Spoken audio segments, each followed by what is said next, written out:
Hello, hello, hello, hello, hello, everyone. Welcome to another episode of Light 360. So excited to bring this episodes to you. Every one of them is power packed, exciting. Thanking God for the stories of people who come on and just open up themselves and share about their lives to encourage every one of us. This week is unique because this is the final week of season two. We started season two of Light 360 in August, and it's been a really powerful season. So many people, so many stories, and really thank God for that. So this week, we are ending it with a bang for this year. We'll be back next year for season three. We're interviewing some unique people, especially, there are people who are in the medical field. This year has been a year characterized by a pandemic in a lot of ways. And these are the heroes of the year, like people who are involved in taking care of people, reaching out, developing cures, and doing all that. So it's just proper and fitting that we are ending the season this year with them. So we've already had two of them come on this week, and today we have another one who is coming on. So looking forward to an exciting discussion today. Once again, Light 360 is about bringing people on so that they can share their stories, and in sharing their stories of how they are light in their spheres of influence, they can inspire other people to also become light in their spheres of influence too. So that's what it is. It's about biographical show where people just tell their stories. And those who watch, you find commonalities in people's stories and something that can inspire you or encourage you. Also, join us in the conversation. You can chat, you can post stuff. We'll be monitoring those things to show the relevant ones to our conversation. So please join us in this discussion wherever you are watching from. So with that said, we're going to go ahead into today's show by bringing on our guests for today. So I have someone coming on today, known him for a couple of years now. I got to know him when he became a member of the City Light Church. Got to know him even further when he went through the Leading Lights training. And he has a very powerful story.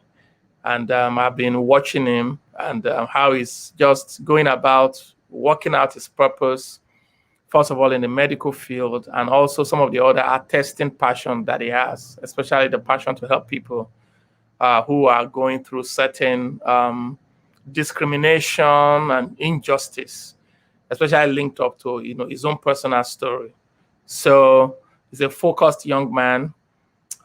He's determined. He loves God, loves people. He believes in excellence, and he wants to make a difference with his chosen area of profession, which is in the medical field. So he's somebody that I believe you are going to enjoy hearing his story. So I'm glad and privileged to have on the show today Daniel Nwoke. So I'm going to bring him on right now, and he will tell us a little more about himself. Welcome, Daniel. Thank you, Pastor. Thank you, Pastor.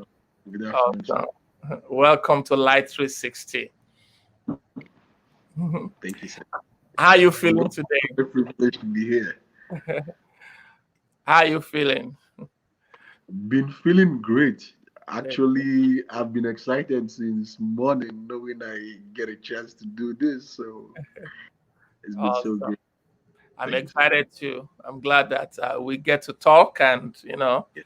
encourage people with your story. Thank you, sir. So the first question that I usually ask everybody that comes on is just for them to introduce themselves. So who are you? Just tell us who you are, what you do, a little bit about your background, your story, your backstory. Daniel is a 28-year-old. I just finished my training as a physician in the Caribbean, and I'm here in Chicago now and completing my board exams. Mm-hmm. I've actually done my mock exams and just preparing for the main ones because when I get to do that, then I get to apply for residency.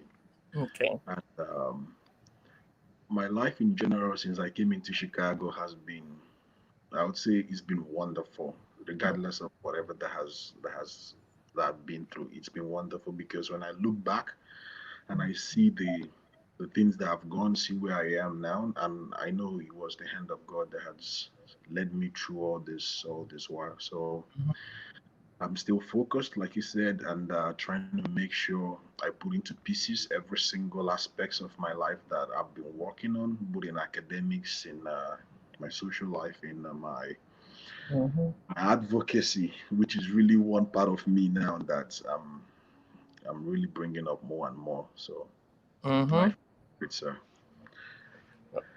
Awesome. So tell us a little bit more about before you came to the United States, about your background, upbringing, and all that. Your educational journey too. Just tell us more about that. so I am the first son of my father and my mother.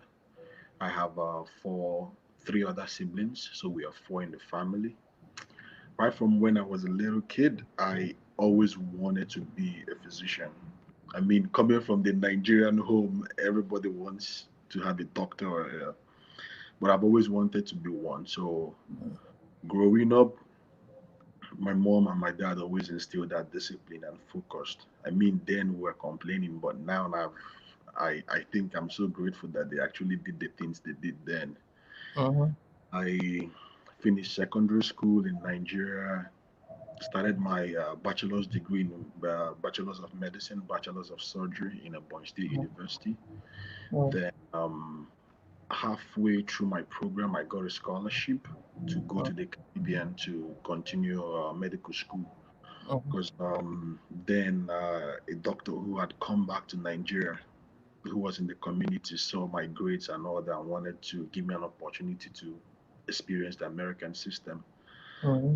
Yeah, I went to the Caribbean, and from the Caribbean, it was really, really tough to be honest while I was on the island because it was something that just happened. Mm-hmm. And one of the things I don't think I've really shared it with people was in the Caribbean. After a month of my arrival, the person who offered me the scholarship decided to withdraw it. Wow. So Wow. it was challenging. It was challenging, and at the time, I felt like the reason was just the naira dollar equivalence was being a challenge for him to continue. But Mm-hmm. then I was already in the Caribbean, and I needed to still complete my medical training. Mm-hmm. So what I did was I looked out for a church. Mm-hmm. Then and I started going to the church, and Mm-hmm.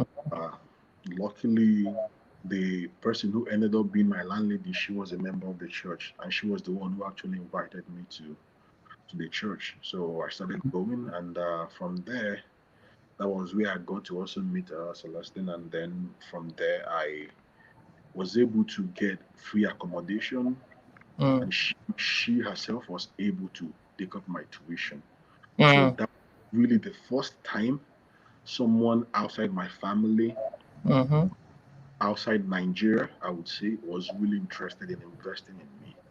And Wow. that really spurred me to keep on going because I remember when I finished my basic medicine and I was looking at coming for my clinical rotations. I wanted to come to the States because that was the aim of Mm-hmm. moving to the Caribbean. So she called me and said, Daniel, I feel like I want to do this for you because all our kids are all grown. She helped me buy the flight I took back to Nigeria to Mm-hmm. go apply for my visa. Mm-hmm. And when I came back after I got my visa, she bought the ticket I came to America with. Mm-hmm. So I still keep up with her, which she Mm-hmm. knows progress because she's more like a mother now to me. Then Mm-hmm. coming here to the States, it became as if it was not going to be possible again. And God being faithful in His own ways. Because one thing my I would say my mom was actually the one who instilled it in me. Mm. Whenever it looks like all hope is lost, Mm-hmm. one place you can always go to is the church. Yeah. And that's the way, one of the things I've always, every single time, I've Mm-hmm. always felt like I don't have anywhere or how to go about things. I go to God in prayer, Yeah. and physically I go to the church because I want to talk to someone. And I've been doing that since I was a little kid. I just love to communicate Mm. with the pastors or the elders in the church. So I went to the Presbyterian church in downtown Mm. because that was the first place I attended service. And on Okay. getting there, the pastor who I met had just come back from Nigeria. Mm. Mm. So, and Yeah. he Mm. was going through the Boko Haram thing, and I said to him, sir, I just came into the country. I don't even know. I'm yet to Mm. get to know the place and everything. And he was able to offer me the opportunity to move with his family. Mm. Mm. Again, God again doing that. So that was where that's where I've spent the last 3 years of my stay in America without having Wow. to pay rent or bills and everything. So they literally took me in as a family, and they've been the one who have been helping me out. So It's amazing. I mean, the story that you just, and we'll continue, what you just, talked about is just a story of God, using people, yes. that you do not know and all that to assist you. I don't know if Celestine ever told you how we met. How we met. Has he ever told you?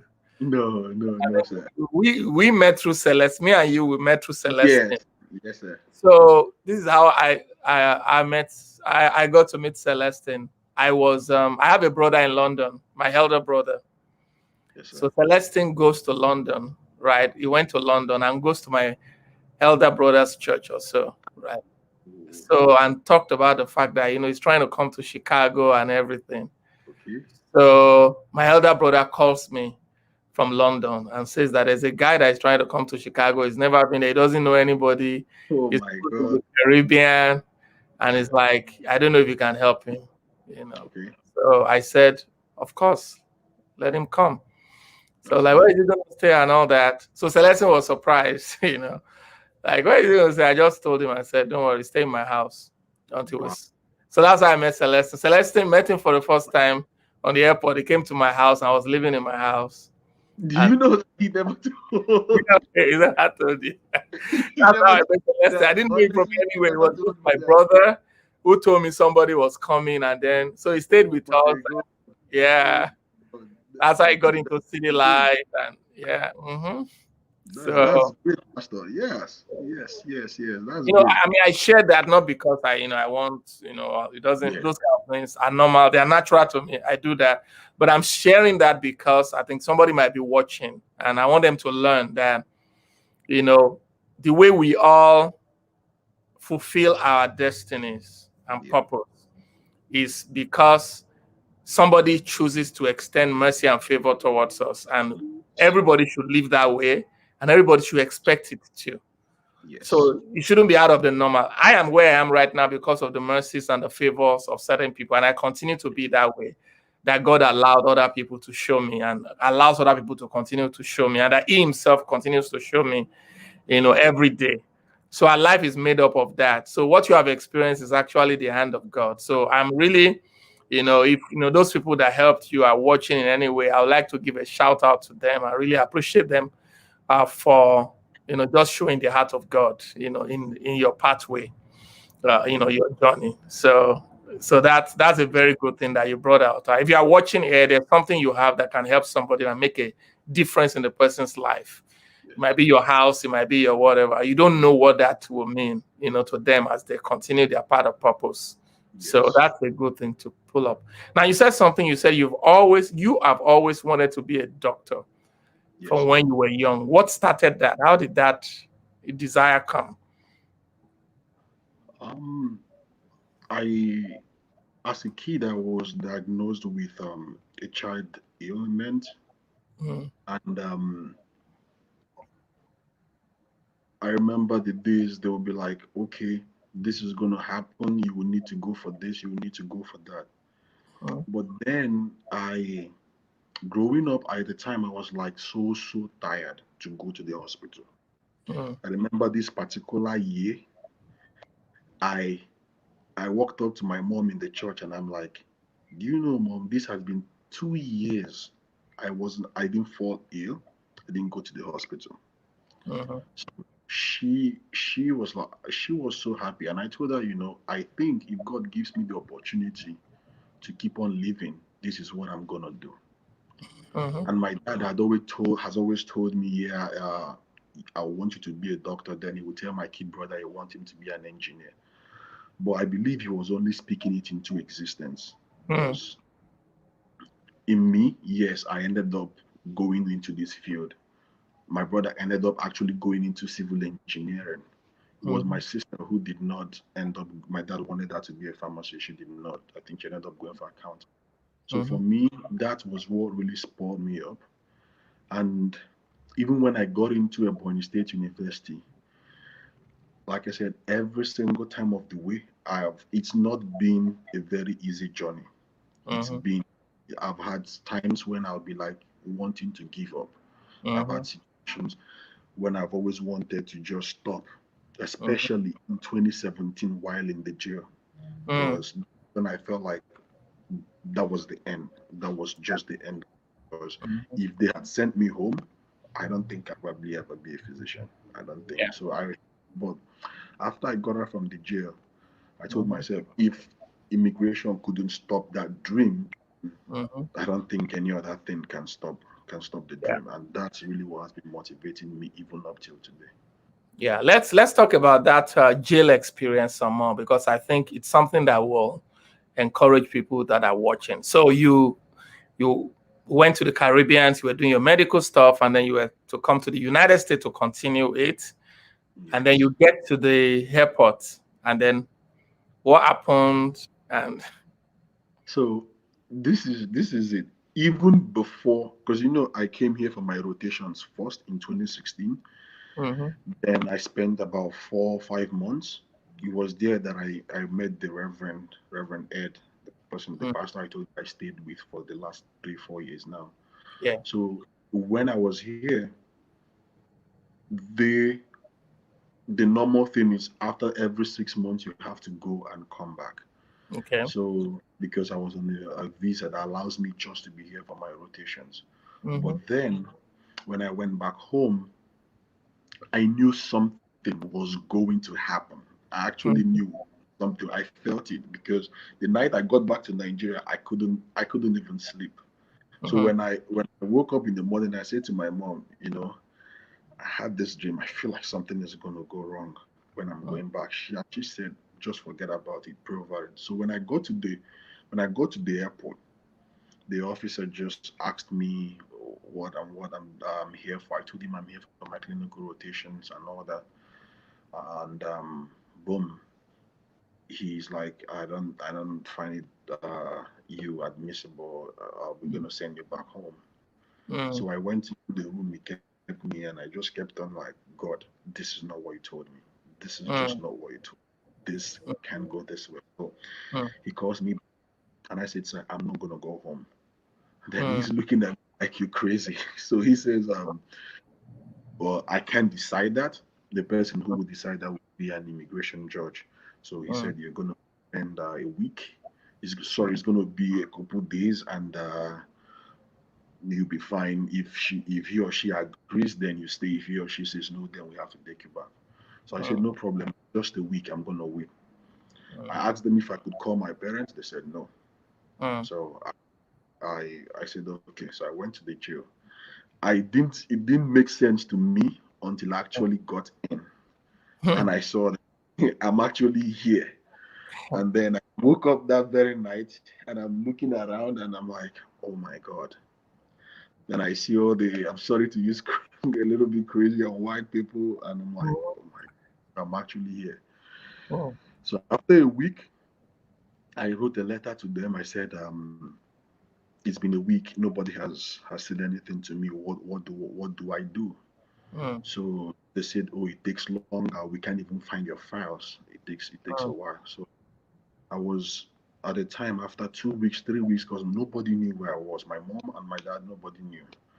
Can Nobody you knows here. in the Yeah, nobody United knows. States? That's Yeah, it going on in the nobody. United States. Yeah, and in the jail, the type of cell phone they have, you have to pay to use the phone, or someone from outside has to pay for you to use the phone. And I don't even, the only people I knew was the Reverend, Mhm. and I didn't write down their phone numbers. So what I did was I told one of the officers to please contact my school Mm, and tell them so and so student is here. mhm, They would connect me to my family, and at least I can speak to someone. So mhm. they connected one of my two of my colleagues, and they both denied me that they don't even know who Daniel is. Wow. Yes, like honestly, they like, and Mhm, the funny thing, they were here in Chicago. So mhm, I said when that report came back, that made my case worse because it showed mhm. them like probably lying or something.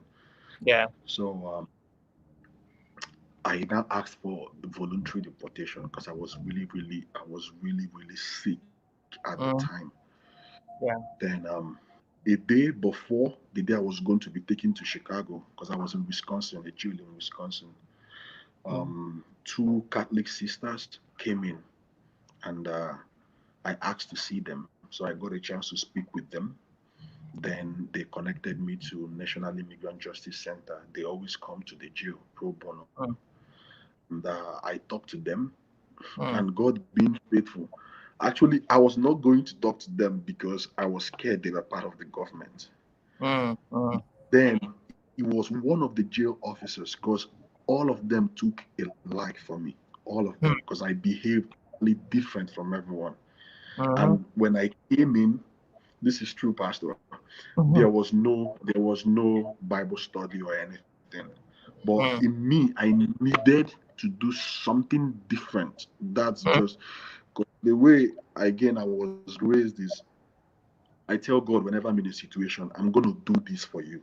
And in mm, return, this is what I want you to do for me. That's mm, what I still do till today. mm, So I laid out what I wanted, and I told God, yeah, I'm in the jail, yes, but I'm going to use this opportunity to actually do something. mm, So I noticed that some of my friends, they will go to court, they will come back, and they were given a rejection letter. A rejection letter means they will be deported back. mhm, So I started finding out that, these guys, they can't communicate proper English and they don't even mm, have that. So instead of sitting down, I started mm, up the Bible study class. So mm, after the Bible study class, I will sit them down. They will tell mm, me their stories in their broken English. mhm, Use a pen and paper, and I'll write it down in the way they want.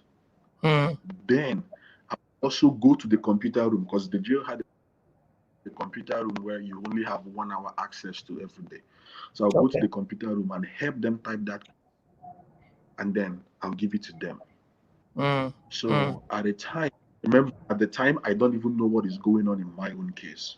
mhm, So mhm. Yeah. at the Mhm, time, mm, I was like, what I'm just going to do is the more I keep on writing this, mhm, who knows? Then one of the days, the Somalian guy, I still remember him. He's here in Chicago. mm, We all gave up hope on him that he mm, was going to be released. I drafted every, God knows I'm not, I drafted every single line of it. mm, Then he goes to court and he doesn't come back. He won the case. mm, I'm like, Jesus Christ, does this really mean this is working? mm, The second guy goes to court, doesn't come back, wins the case again. mm, It dawned on me that I am not just here mm. or just for a different reason. And at the Yeah. time, the sisters I had met, they had been able to contact my family in Nigeria. Then they Mm, connected me to the Reverend who I was staying with before. mhm, So I was now able to start speaking to people outside. Then my mom wrote me a letter. I was about to turn 25 because I actually turned 25 in the jail. Wow. So my mom said, she called me Emeka because that's my Igbo name. She said, so long as God allows you to spend your 25 years in wherever you are, because she doesn't even know that I'm in a jail. I told them not to tell her because I Mhm. was really terrified something would happen to her. So Yeah. she was like, so long as you spend 25 years in wherever you are and we can't see you, just remember always the meaning of your name, Daniel. God is my judge. Yeah. So I know that, Daniel was thrown in jail, right? Remember, he was yes, thrown in, sir. thrown in the Yes, lions den, and yes, the sir. lion could not eat him, and he Yes, ended sir. up leaving the lions den and then becoming even more prominent in Babylon as Yes, a sir. prime Yes. minister there. Yeah. Hmm. So I am actually excited speaking about this. So I then about four of my friends were released. So I now communicated the reverend and I told him what is actually going on. So he We lost you for a moment, but unmute your mic. You are muted.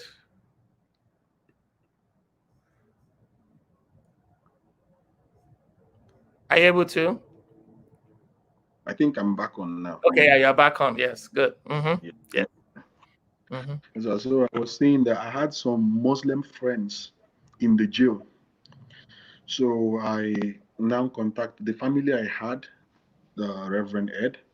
Mm-hmm. He I started talking to him about our feeding because our feeding was a big problem for us Africans because I mean we are not used to mashed potatoes and soup and all that, and you only get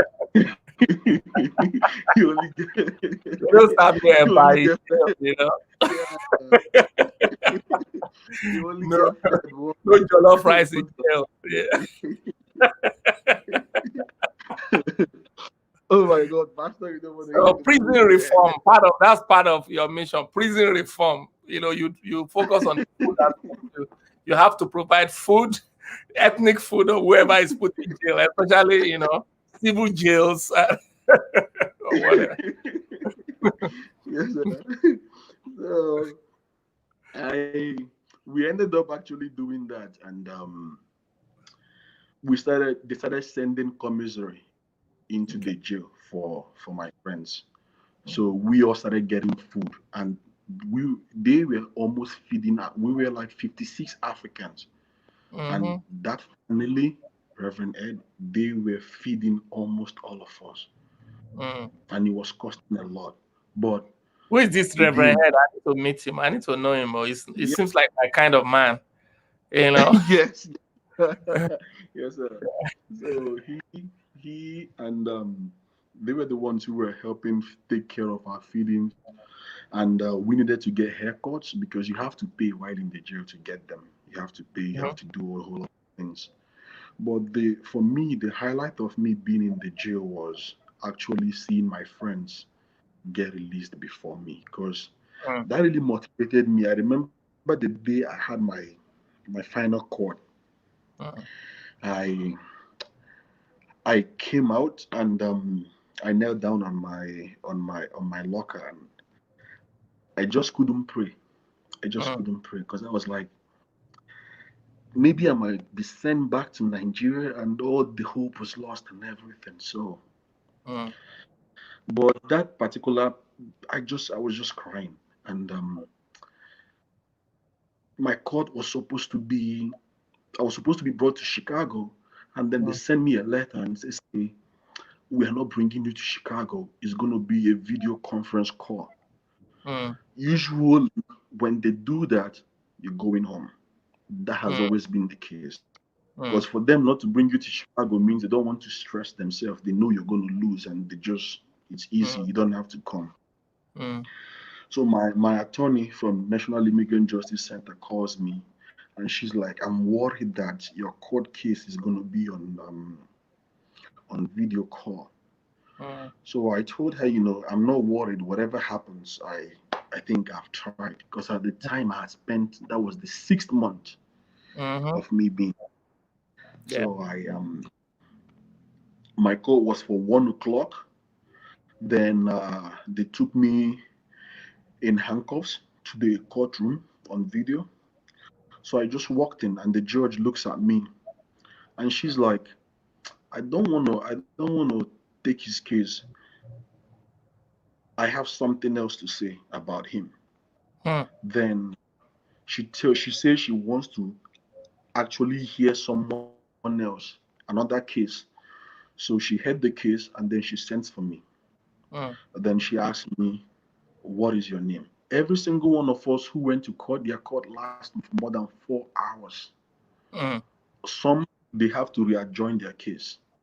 So Hmm. when I walked in, she said, I'll quote her. She says, "Something right from yesterday when I was reading your briefings from your attorneys, Hmm. something has been telling me to Hmm. grant you your green card."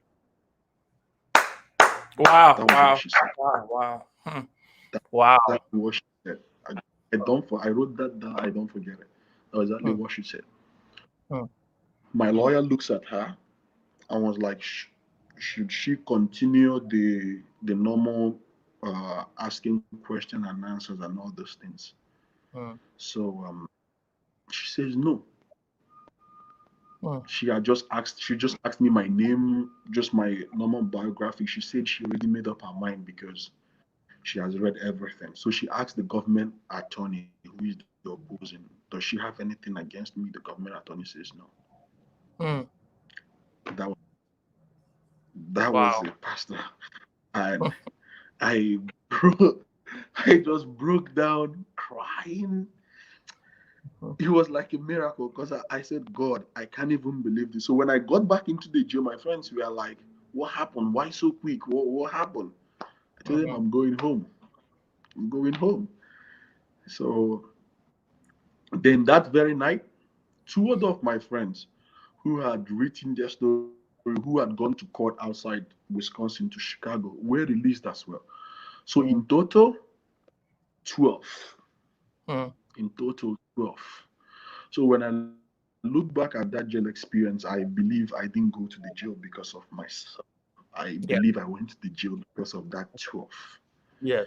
That's always what I tell myself every single time I'm telling the story because I don't know maybe what would have happened to those guys Hmm. if God hadn't brought me there.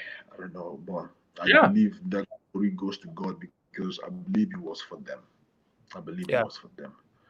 I And mean, we that is still, very similar to the story of Joseph, right? Joseph was accused wrongly, was thrown in jail, but yes, when he was in jail, the real result of his being in jail was first of all, God used it to prove his yes, character.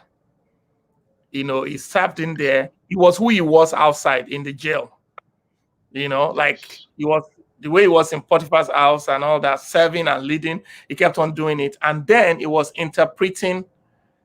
He was interpreting dreams for the other people in jail, including the yes, the pharaoh's, cupbearer and all that.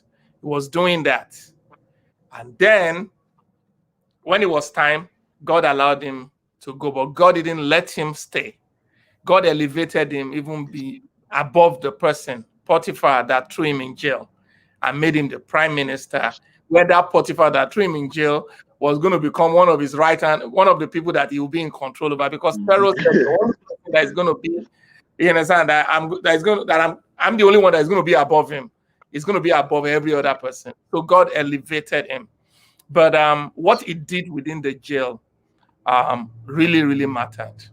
So there's a whole lot of things that we can unpack from this story that you Yes. just heard. I don't know, those who are watching, I'm sure you guys are encouraged. Thrown in jail, immigration stuff, 6 months in there, right? You were in Yes. there, right? For 6 months. Yeah. You were just coming for school. You're just coming for you medical doctor. I mean, this is something that every nation should look forward to. I mean, there's a shortage of doctors in the United States. They always talk about it. Now you're having somebody coming to train for it, and then one immigration person does whatever, and then you are there in jail. So it's unjust, it's injustice, but God knows how to turn even injustice, right? Turn it for our good, right? And then Yes. also sometimes God allows certain things in our lives because He knows that there's a greater good that is going to come out of it. So the greater Yes. good was that in those 6 months, you made impact in the lives of those people, those 12 people that were released and so on. You helped to write this and all that. There was, something happened in their lives. And just like you rightly said, that was the reason, that's the purpose while you were there. But you Yes. know that it's possible. So there's a lesson to learn from it for those who are watching. It's possible for you to have been thrown in the jail and completely miss the purpose, right? Yes. Joseph could have completely made the Yes. purpose too by just complaining, by just like changing your attitude to, oh, I am a victim, I am this, and then you begin to go in another direction rather than the direction that you went, right? So Yes. it's a lesson to Yes. everyone that wherever you find yourself, when life throws bricks at you, don't let the bricks destroy you. Pick up those bricks and build an edifice out of it. Turn Yes. those things into ministry, turn it into purpose, turn your challenges into purpose, turn into ministry. Keep your joy. It might be tough and all that, but you are there. And that's what Paul and Silas did. That's what all these people that were thrown in jail. And many people don't go into. There was time I preached a message when I talked about the prisons of purpose. I talked about the prisons of purpose. The prisons of purpose are not always jails or physical jails. Sometimes you just find yourself in a particular hole or in a particular thing because you are following God's purpose for your life, right? What you do Yeah. is no matter where you find yourself. Remember our Paul said, my grace is sufficient for you. God told him, my grace is sufficient for you. For my strength is made perfect in your weakness. Turn to the grace of God. Just be who you are. Do that. And God knows how to turn those things around. Right? Yes, sir. So Yes. leave it at what that experience. Now we're going to still put everything together. So from that experience, Yes, so sir. you come out, then you find yourself in Washington, right? Speaking. Can you talk about Yeah. that? What has come out of that experience again? Yeah. Yeah. So after I got out, Mm-hmm. nationally, because while in the jail, the officers write a report on each person. Mm-hmm. So I never went to the hole. That's one thing I never, because that's one of the things they look out for. Yeah. So National Immigrant Justice Center got that report, and they said I was fit enough to be what they were looking out for someone to advocate. Mm-hmm. So I had told them about my tuition challenges which I had missed, because those 6 months I spent tuition Mm-hmm. wasted. Yeah. So they told me I would, if I'm able to go to Washington and speak, hopefully I might Mm-hmm. get some connections and get to. But it was not really about the connections. It was about what I wanted, because Yeah. I really wanted to start something. Remember, if you remember, Pastor, it was actually you Mm-hmm. who, I don't know if you remember, I came to you after church and I said, Pastor Land, this is I'm going to, and that was the first time I was ever speaking to you. And I said, Pastor Land, I'm going to Washington to speak, and this is what I'm going to do, and this is what I'm going to do. Mm-hmm. So you prayed for me, you encouraged me, Mm-hmm. and that was actually the night I made up my mind I was going to go, because I was scared. What if I go and these guys come back for me? What Yeah. happens? Mm-hmm. Like So they I actually retaliate. felt, Mm-hmm. yeah, yeah. Mm-hmm. So I actually I felt think I remember encouraged. faintly I told you to go share your testimony or something, that. Yes, Yeah. yes, yes, yes, Mhm. yes. So I then went. It was really amazing. It was really amazing. It was a very huge platform, because I get to actually meet those at the helm power, ask me those questions, and do the briefings and everything. And it's a platform that I've been grateful to God for, and Mm, hoping to build on. Because I actually, after I got out from the jail, mm, 3 months after that, then I had the leading lights training, yeah. and in November. So it was Mhm, after the leading lights training. I had just gone to DC, came back, then leading lights training. Mhm. So it was at that training that I was able to kind of perfect what my ideas were, because I remember the assignments on Mhm. writing about what you wanted, your tool board, Mhm. your vision board, everything. Yeah. So I wrote Mhm. all those down, and you encouraged me again to have my first meeting with Ella, Mhm. Shirley, Joyce, every single one of them. So I Mhm. did. And that was an opportunity for me to now see that something is brewing. So I applied to Interfaith Community for Detained Immigrants as a volunteer. Mhm.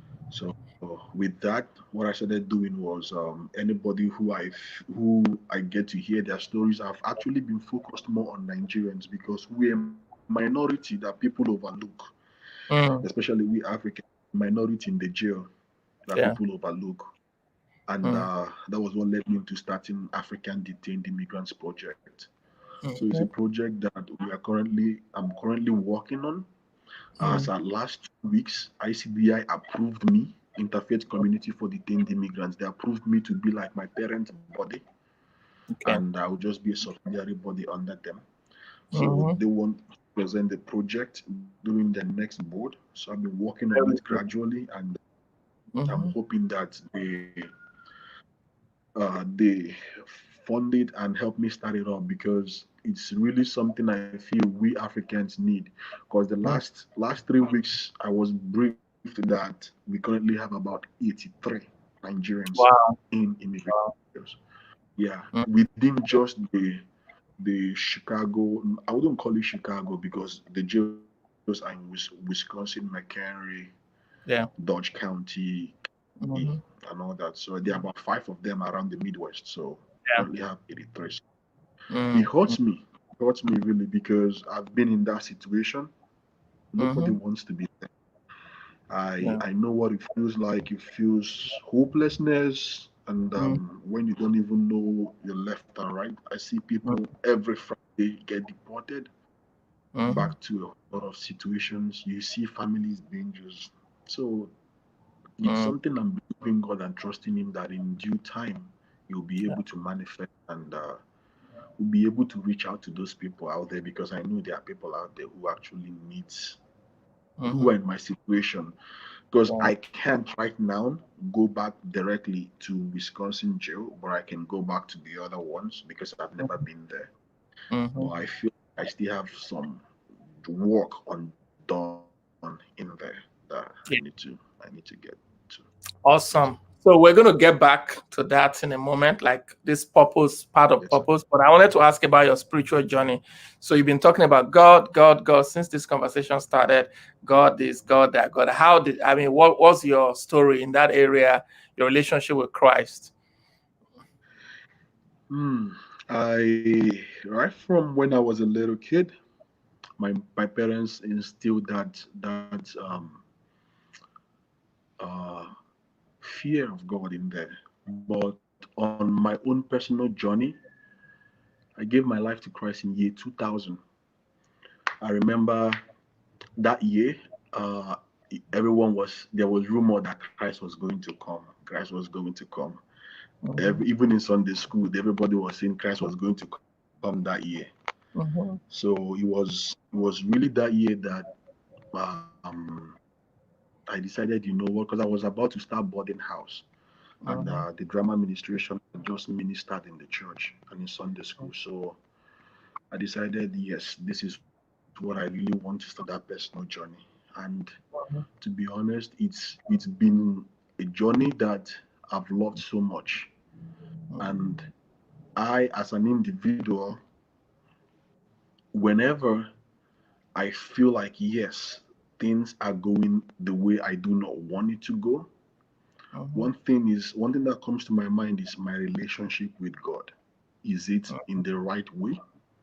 Mhm. Because the people around me, like my close friends, they know I live a different life. And it's not about because I don't want to smoke or drink. No, it's just that's me personally. I made a Mhm. covenant with God, wrote it down in my living life portfolio, and I read it Mhm. on my birthday to myself. It's Mhm. I went into a little bit more details there, but Mhm. the truth is I made a covenant with God, and I told him, this is what I'm going to do for you as a youth. This is the way I'm going to live my life. Mm-hmm. In return, you would bless me. You Mm-hmm. would favor, and that's been the way I go. And most times, my mom will be like, you are entering to betting with God. I told her, no, I'm Mm-hmm. not. I'm not. It's called And it's not covenant. like I There's nothing wrong with God. it. Yeah, it's covenant. Yeah. Those things that you are I telling God God will do for you, he already has it in mind to do for you. Do you get it? He already has it in mind to do for you. But the covenant, when you do what you are talking about, is a very powerful principle. When you enter Yes, sir. into that and say, God, I'm going to do this, right? And you are going Yes, to, sir. what you are just doing is that you are just allowing God to prove himself. You are giving me the legal right to prove himself. So you are not Yes, sir. forcing him to do it. You are creating avenues for him to do it. So there's nothing wrong with that. Yeah. Yeah, and that's the way I've lived, and I reaffirmed it again in the jail because then again there I was the one who started up the Bible study there, Mm-hmm. and I it gave me an opportunity to actually preach and Mm-hmm. teach, especially people who are not of my faith. I Mm-hmm. probably say that has been my best year in my Christian life. I Mm-hmm. most times that's the hallmark I've said that each time I want to beat. Mm-hmm. So most times when I see myself going beyond that, that's really what I look up to on my Yeah. Christian life and my spiritual life. And I try as much as I can to make sure that my align my Mm-hmm. focus in my environment. I know I'm not at the level I want to get, but I believe I'm trying to get there the much I know I can. And personally I understand the relationship I have with God because to be honest, that's my lifeline as Mm-hmm. a young guy. That's whenever things hit me so hard, the best place I start up is my knees because that's always what I have left. Yeah. So tell me, you talked a little bit about city light and leading light. Tell me about the impact of that, on you. You've been in city Um, light and I think for a couple of years now. What did that mean for your life? Or what does that mean for your life? leading like let me, I still have my I still have my my Yeah. before you know. Mhm. Okay, leading light was like I remember one when you asked me this question, I said to you, at that time I was like a baby who just received 20 million and Mm. doesn't even know how to invest it. That was the answer I gave, and Yeah. that was really the aim of me attending that leading light because I had just come out from the jail, Mm-hmm. and I needed the guidance. I needed to know to get my foot on the ground because Mm-hmm. at that time I was going through a lot, Mm. especially just coming out from detention. I was scared of a whole lot of things. I was worried. I was worried about the impacts. I was worried about a whole lot of things. How am I going to face my life again? I was Mm-hmm. actually, I was actually Celestine's. I was 3 MD classes ahead of Celestine before I got Wow. into the. So Mm. after I came out, Celestine was now 1 MD ahead Mm-hmm. of me. So Mm-hmm. it was really devastating at the time for me. And leading lights training really, really helped me identify what those core values were. It helped Mm. me remind me those things. Those assignments that I had to write down, uh down your values, everything, they really, really helped me. And I still reference back to them till date. I still Mm-hmm. do Yeah. reference back to them because Mm-hmm. when most times I'm confused on something, I still go back and look at it. So leading light training really helped shape my life. It really did. Yeah. Did you Because did I you get look a at name? Did you get a name acronym? Like with your name? yeah, What did it want for you? I should say it off my head. Daniel, Daniel, Okay, tell us that. doctor, advocate. The D is doctor, the A is Mm-hmm. advocate, M Mm-hmm. is networking, Mm-hmm. I is inspiring the young. Wait, let me. I have it right here, Pastor. Cool, cool. Read Let it for us. Yeah, I have it right here. I shouldn't. Yeah, doctor, advocate, next generation inspirer, Mm, educating, and empowering those with limited resources. Wow. Awesome. Awesome. So that brings that name, which is basically just capturing your mission statement, your values that you came up with at the leading light, and just putting it together in a concise way. That name seems to have brought together your experiences so far in life, including your professional direction, the D, the doctor, in the first letter of your name. Then it brought Yes. together the way you want to empower those who lack resources, like this the people in jail and all that. So it's like your journey so far um has gotten you to a point now, and it's taking you even further in that point where Yes, sir. you are now positioned to be able to make certain a certain level of impact in a particular area. So I want you to Yeah. talk about that right now, your medical area. You have been a recipient of God's favor and mercy, right? And you want to Yeah. show that to other people. I want you to talk Yes. about what you see yourself doing. What is the impact, your purpose? Yeah. For me, I see myself in my career aspect going to be a physician, Hmm. but a physician that would just not be limited to the four walls of the hospital. I Okay. think I'm going to be a physician that would actually go beyond the hospital, Hmm. especially in advocacy. Mm. That's really the level I see myself. And That's the we DA of your name, Doctor Advocate, Daniel. Yeah. yes. The Doctor Yes, sir. Advocate. So Yes. that is really what my passion has been about. Because I remember you taught us the difference then between your passion and your Mm. values. Yes. So Mhm. yeah, so for me that's really what I'm going to end up going for, that advocacy, because I believe, like I said, that's really what God has started up in my life, and I think that's what He would just. I believe He has something out there, because when I look at the things or the people I've met, the people I've tried to reach out to, even post detention, even after I've gotten out of detention, I still have testimonies to still share of what Mhm. God has done Mhm. through, I wouldn't say me, but through that resource or resources that He has created, and through Mhm. that opportunity He has given me. Because Mhm. going to the jail and being represented by National Immigrant Justice Center, they are like the biggest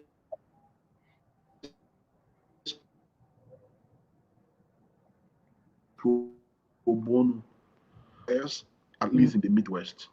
Mhm. Mhm. So it give me the opportunity to now say, this person, I know this person has worked with I've listened to this person, and they're able to say yes, we can Mhm. help out this person, and they've really been great.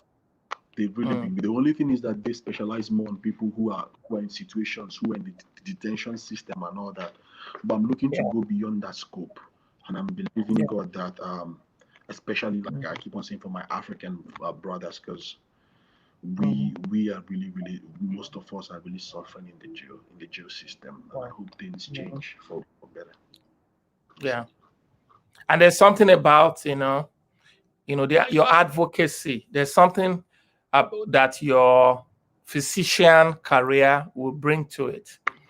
There's just Yes, something sir. about the opportunities and the influence that Yes, sir. being someone like you have the Dr. Daniel and all that is doing this. He's a medical doctor and is doing this.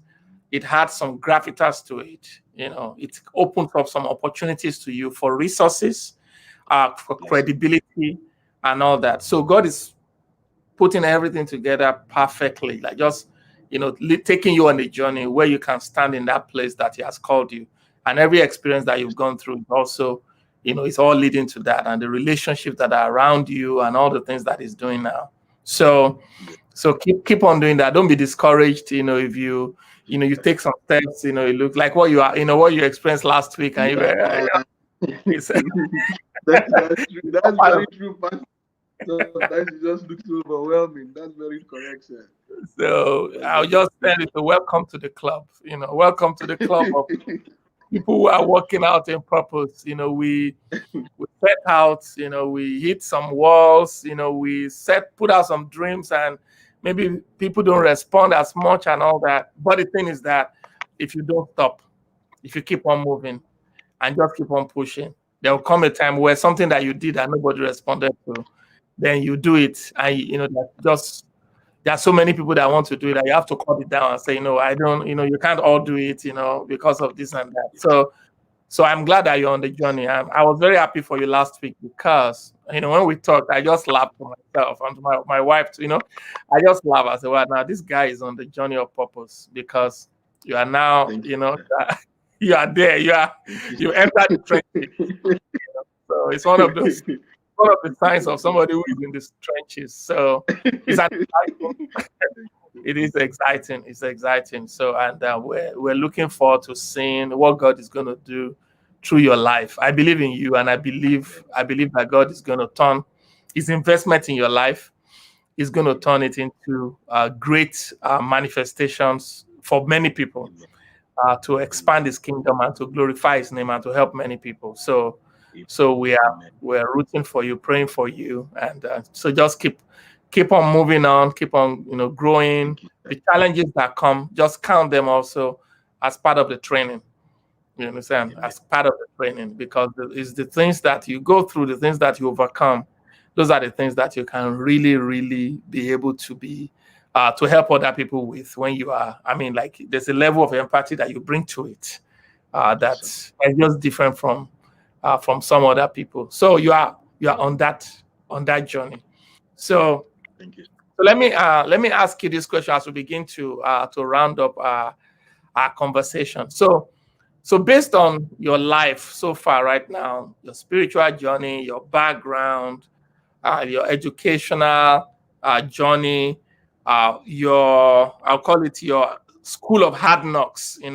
We go to normal school, then we go to school of hard knocks, that's what we're going to do, Yes, and sir. everything. So plus all your relationships and everything so far in life. When Yes, sir. you look at life and you want to advise, let's say you're advising me or the people watching, we are just about to begin our lives. What are some things that you have extracted Yes, from sir. that you will say these are the five or so lessons or reasons that I will want your principle or something that I will want you to know about life based on what I have learned so far. Hmm. I would say one, life is not going to be easy. It's not going to be easy, bro. Because I tell myself, if I think I've said it here, if the jail could not stop me, I tell myself that I don't think there's anything that will stop me in life again. Because Mhm, I believe like that was like almost the height of everything. I've never been to the police station all my life, and I ended up there. mhm, Being housed with criminals. I had most of them felt so comfortable to share with me what these are like all normal Americans who were there mhm, facing drugs, 50 something years, 20 something years imprisonment. And I'm like looking at these people, I'm looking at my life that I can at least walk out on my own, mhm, but they can walk their own. mhm, So I there is nothing, there is nothing, no challenge too difficult for God to overcome. mhm, That's one thing I've learned in life. There's nothing. And mhm, again, I would say secondly, there is power in prayer. There's power mhm, in prayer because that's I always say that's my lifeline because for me it is my lifeline. It is what's the difference between is this going to happen or is this not going to happen? Because I'm someone that things get to me, things can hit me so hard, but like when it hits me, mhm, it's only God that I want to because I don't have father, mother here. So mhm, I would say always rely on prayers because there is power in prayer. mhm, And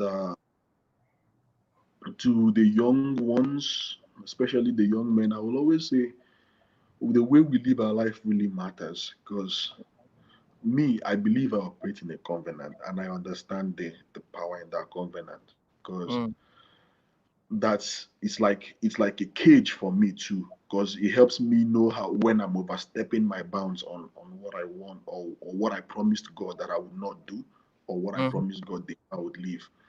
So it's being able to also understand the principles of life and understanding this is the way I want to live. It doesn't really matter how the world sees you. You might not really have to satisfy everybody's uh the way because most times my friends laugh at me like, oh, you Mm, don't do this.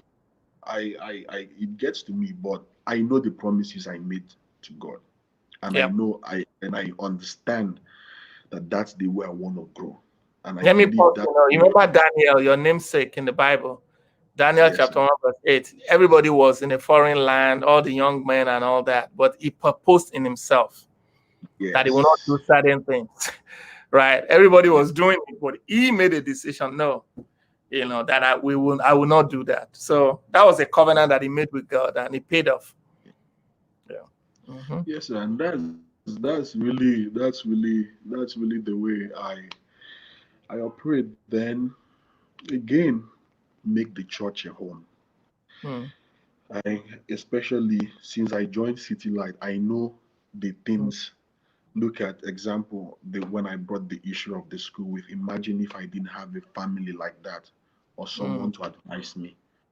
mm. That there's really that grace of having a home Yeah. is I'll call it a spiritual home or having Yeah. people who you really call a community Positive, with a or a positive, family. encouraging, empowering community around you. Yes, Hmm. yes, because I know many times I have been confused about things, and I will say, "Hey, Pastor, this is it."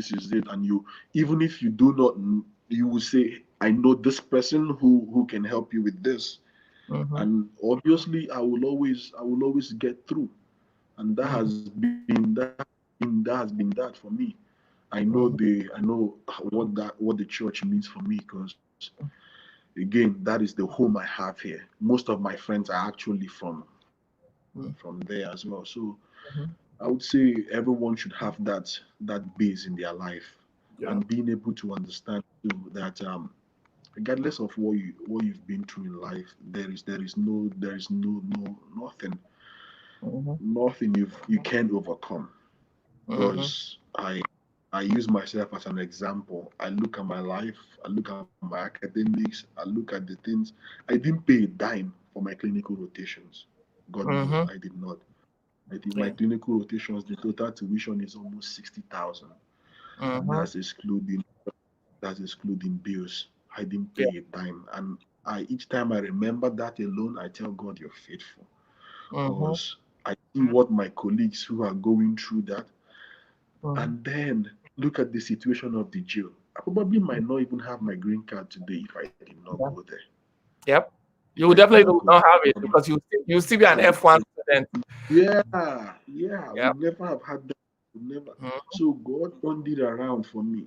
So that's Mm-hmm. why I'm like every situation, so long as you really trust in God, stick to Him, and always know that there is no situation He's not in control of. There is something going to come out of it in a positive way, and Mm-hmm. I think we'll be good to actually keep living in this life because Yeah. every wilderness there's gonna be a will out there. Yeah. So that's what I would say. Awesome. Awesome. Thank you for sharing that. So, Thank if you. part of your commitment that is more light-hearted, part of your commitment and covenant with God is part of it that you're not going to get married and have no girl, or is that part No, of your? no. I was saying to him, I would not I would not get married. I would not get no, no, no. I am not Kind going of to Pauline go ministry. the other way until I get married. I And know you where are that's not about it. So, is there any girl there, or are people that are watching? Is this are you an eligible? Are you a bachelor that or you yeah, are looking taking? out for yeah, for sure. So you are not taking. I'm just trying to see that you are in the market. Yeah, for sure. I'm hoping that was my residency. Yeah, for sure. I need to settle down because I think it's long overdue now. So, Yes, sir. so No, let's say it's I very am looking at for sure. you are searching, you are open, you are available, right? Yeah, yeah, Okay, so tell me yeah. who I is a am. good I'm woman looking for you? out for What's your definition of a good woman? ooh. For me, I really, to be honest, Pastor, I'm not really looking out for. It doesn't have. You don't have to be so beautiful. No, I'm looking Mm-hmm. inside the heart. Someone who Mm-hmm. would help me make a home, and Mm-hmm. someone who would help me share in my vision, Mm-hmm. share in that calling. Because it's going Mm-hmm. to be a tough, at least the next 4 years of my life is going to be tough, especially going into residency. Mm-hmm. I've actually spoken to my friends who are in the program already. And Mm-hmm. yeah, a good woman who would stand by me throughout that and be able to help me achieve all the goals that I have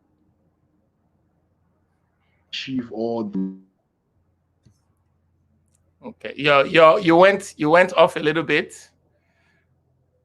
Unmute yourself.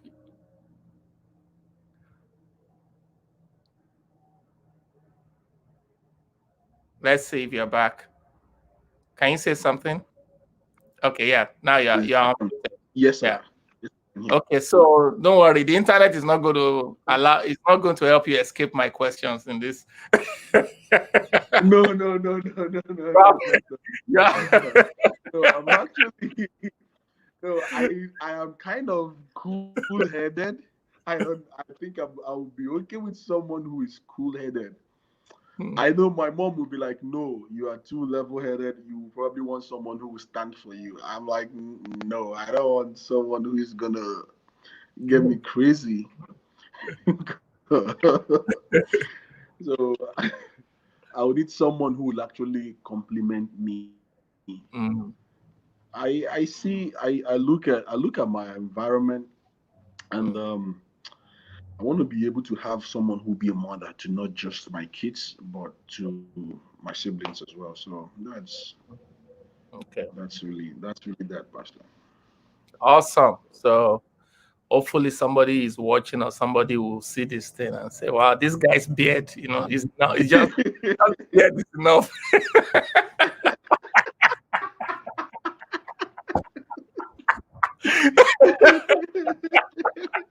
I say, okay.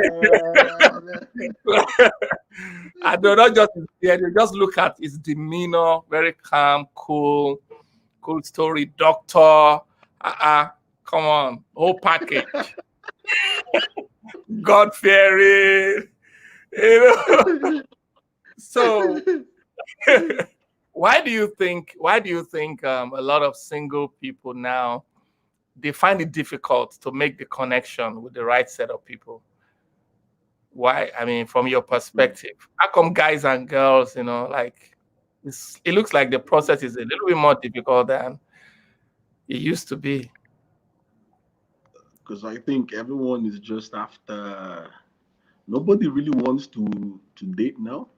Nobody really Mm, wants to take time in knowing the other side. mm, We just want something really quick, mm, and I think that's it. But the world is kind of moving off what we used to know. Well, mm, the normal family setting, mother, father, um, mhm, uh, and everything. So I think that's a major challenge now. Then social media, there mm, are there are a whole bunch of networking sites. No more really being mm. able to verbally communicate with someone. Yeah. So these are the challenges I see, and ideas differ at times. Ideas Mm, differ too. Because for mm, me, I wouldn't really be looking at. I personally can't go to a club to look for. Daniel, can't go to a club to look for a wife. I don't think I'm gonna do that. mhm. I Yeah. think I know That, where best to come and look for. So I because think if you those are the find clashes. your wife in a club, You have to keep her with the club, and you might lose her to the club eventually. So, I'm going to give Exactly. I'm going to give you a mandate. You are part of my mandate group, Okay. right? Mandate, Yeah. 2018. Yes, yes. So definitely, you already know the code, or the mandate code. So for you, you have Yeah. no choice. When you are bringing a girl to me, she must be a leading light. Okay, leading light Yeah. quality kind of lady is the person that you must bring. Otherwise, we butt edge. Pick somebody committed to purpose and ready to go anywhere with you Yeah. and with the Lord. So Yeah. that's what I'm expecting. And I know that with your setup and your determination and everything. Yeah, I forgot that we spent 1 year in mandates together. I just remembering Yeah. now. Yeah. Yes. How was Honestly, that for you? How was mandate for you? Monday was really the platform I got to know most of the guys from the church with. Because Mm, when you come to church, everyone after church service, that someone is rushing to work. That was how I got to know Destiny, Maxwell, yeah. AJ. Like it was more like where you come and just feel free to share the Yeah. guy stuff that Yeah. you just can't share in the normal place. Yeah, Yeah. so I really enjoyed it. Honestly, I miss it though. Yeah. I We're miss it. having a reunion. So we're having a reunion. I don't know if you got my message. Saturday. Yeah, Yeah, on on Saturday. Saturday. Yes, for those Yeah. who are able to make it. So I want you guys to meet the 2020 group, and Yeah. we'll just have a reunion and flow. Yeah, virtually. So awesome. So I'm trusting that you're a quality young man. Of course, you're not Thank you. perfect, but you're a quality young man. I want you to know Thank you, that. sir. I see you as that. And I trust that there's a quality woman meant for you, and there's a quality work meant for both of you. So Amen. don't go for the superficial. And I Yeah. trust that you will not do that. Go for values, right? Go for values and work with someone to work out this amazing purpose that God has for you and all that He has in store for you. So we'll keep you in Yes. prayer. So Thank you. awesome, Thank you, awesome. sir. Thank you, Daniel, for coming up. Anything you would like to say, last word that you like to say to people watching? Oh, no, I'm very grateful, Pastor, for the opportunity to get to actually share about me because I don't get this often. The only Mm, time I get it, like I was telling you, is probably just on the immigration side. mhm, This is just me getting to recollect back myself in general, and I mm, appreciate the platform, and I'm thankful for City Light in particular, and for mm, every single thing the church is doing, not just for everybody, for me in particular, because I know the space the City Light as a church is occupying on my behalf in a mm. whole lot of things. So thank you, and thank you to Pastor Lou for also the opportunity, and thank you, Pastor, as well. And I'm very grateful. I hope Awesome. that by God's grace, in the near future, Mm. most of the things I've said would manifest, and I'm believing God for it, sir. Amen. We're standing with you, and they will come to pass. They are occurring. So they will come to pass, through the grace of God. So thank you for joining us for Light 360, Daniel. Thank you. Thank everybody for joining us today, too. Thanks for your comments. Thank you for watching. Just thank you for supporting Light 360. Final week, we have one more person for this week, and we will be done with this season 2020, and we'll be back in February after then. So it's going to be another powerful story. Tomorrow I'm going to be having my doctor on, one of my doctors. So I have I have doctors that focus on different aspects. So this, I call him my doctor because when I go to my primary physician, and my primary physician does my annual medical checkup, right? And then he says, okay, this you need to do this and that. I call this person and I send him my results, and I say, okay, tell me how I can accomplish this naturally without having to take medicine. So then he will create a program for me and say, Pastor Lan, take this vitamin, Pastor Land do this, and you know, just following his advice over the years has, I mean, done miracles in my body. So I'm going to be having him on tomorrow. So we're going to be discussing all those things tomorrow. So you guys need to tune in into that.